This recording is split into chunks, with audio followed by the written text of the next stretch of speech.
Then, the universe exploded into light. For eons, humanity has gazed upward, hearts pounding with questions as old as time. We mapped the stars, spun legends from their light, and dreamed of reaching beyond. Each generation built new eyes to pierce the cosmic veil, telescopes that stretched our vision to infinity.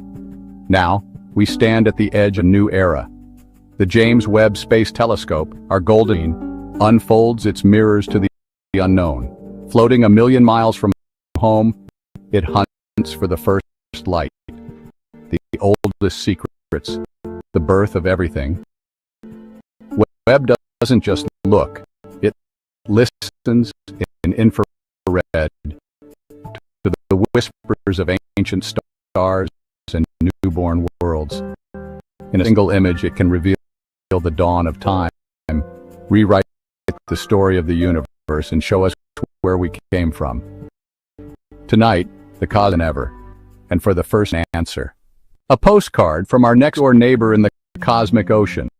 Not Mars, not Jupiter, an exoplanet, not just any, the one we've dreamed about, orbiting the closest star to our sun. So what is this named about? Its name is Proxima B. It orbits a star called Proxima Centauri. The name Proxima is Latin for next to or nearest. Proxima Centauri is the closest star to our sun in the Milky Way. It's part of the Alpha Centauri trio.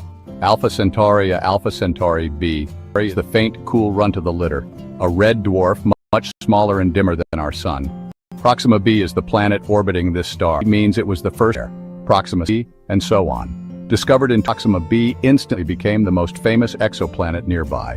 Why? Because of its address. It's the closest exoplanet to Earth. In terms, bogglingly far. It's our most accessible target for study. This is our So, it's close.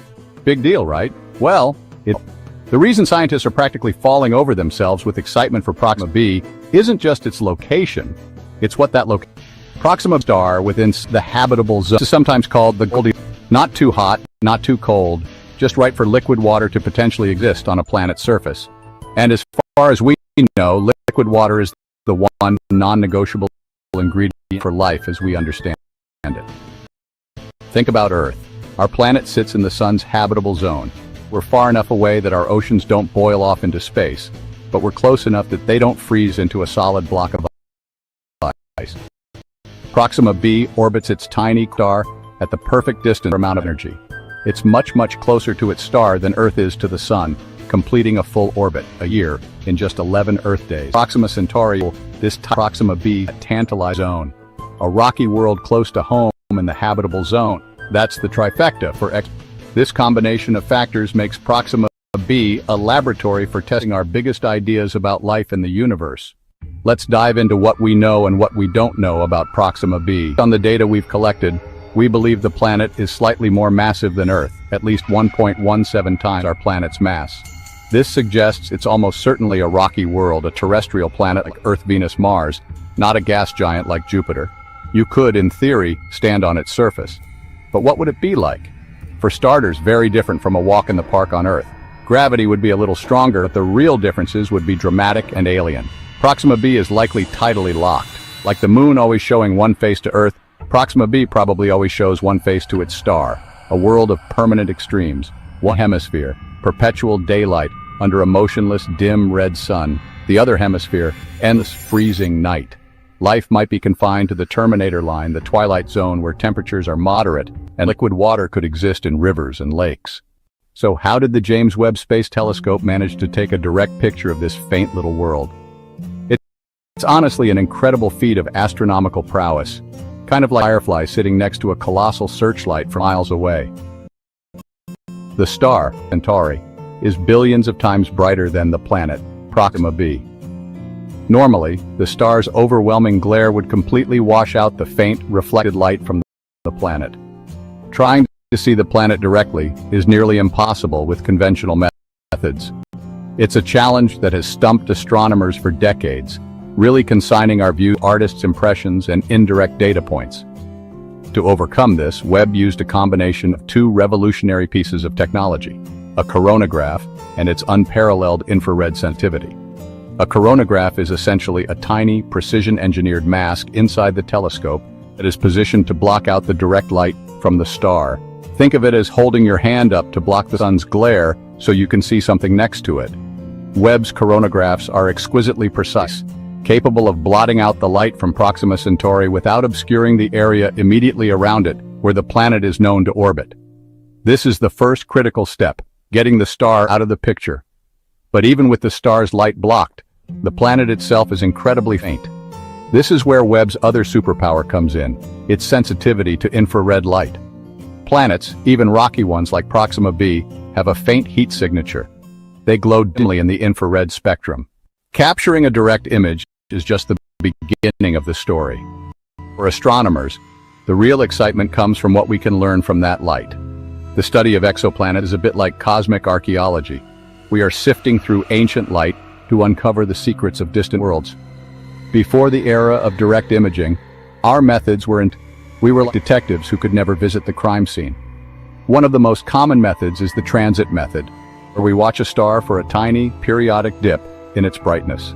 This dip tells us that a planet is passing in front of the star, blocking a little bit of its light.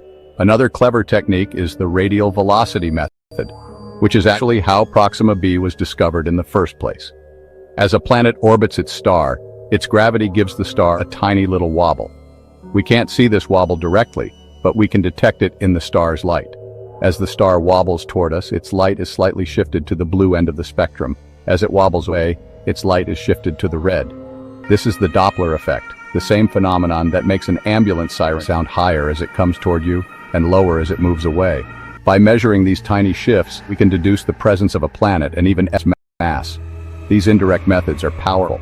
They have allowed us to discover thousands of exoplanets, giving us a statistical sense of the planetary census in our galaxy. We've learned that planets are incredibly common, and that small rocky worlds likely outnumber giant planets like Jupiter. That single fuzzy dot of light from Proxima B is a treasure trove of information. The next step for the science team is to perform a technique called spectroscopy. Spectroscopy is the art of breaking light into its colors. Much like a prism makes a rainbow, every element and molecule absorbs and emits light at very specific wavelengths. Those patterns make a unique spectral barcode of dark and bright lines. By analyzing Proxima B's spectral barcode, we can infer its atmospheric makeup. This is how we search for clues of life from 4 light-years away. The first thing scientists will look for is the barcode for water vapor. Finding abundant water vapor in a habitable zone would be monumental. They will also search for other gases like carbon dioxide, methane, nitrogen. But the holy grail is the search for biosignatures. Biosignatures are gases hard to explain without life. On Earth, abundant oxygen comes from billions of years of photosynthesis. Without life, oxygen would react with rocks and vanish. Finding similar oxygen on Proxima B would be a paradigm-shifting clue. It wouldn't be definitive proof, but it would be the most tantalizing clue humanity has found. Scientists will also hunt for methane coexisting with oxygen, a chemically unstable combination. They'll look for nitrous oxide, the microbe-produced laughing gas. Spectroscopy lets us inventory the atmosphere without leaving home. Each photon collected by Webb is a messenger, carrying a chemical fingerprint across interstellar space, waiting for us to decode it. So, what have we learned from this first groundbreaking image? The initial results are just starting to be analyzed, but the team has shared some preliminary findings that are shaping our understanding of.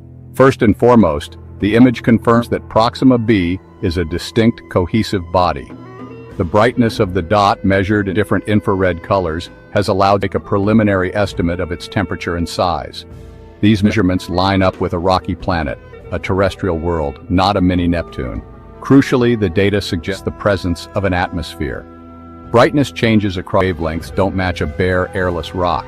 A bare rock would have a very specific thermal signature, but Proxima B's light is more complex, filtered and re-radiated by a blanket of gas. We don't know the composition yet, but an atmosphere surviving its flare-prone star is a huge victory. That implies a magnetic field or other protective mechanisms keeping the air from being stripped away.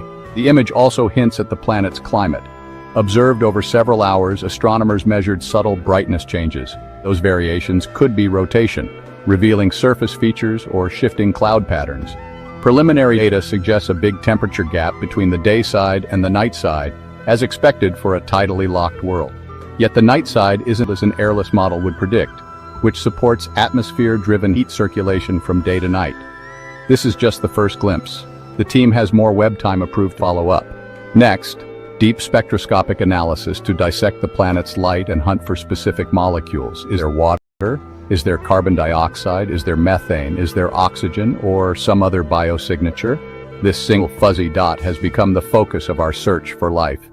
Our pale blue dot moment, now a pale red dot, open a new frontier.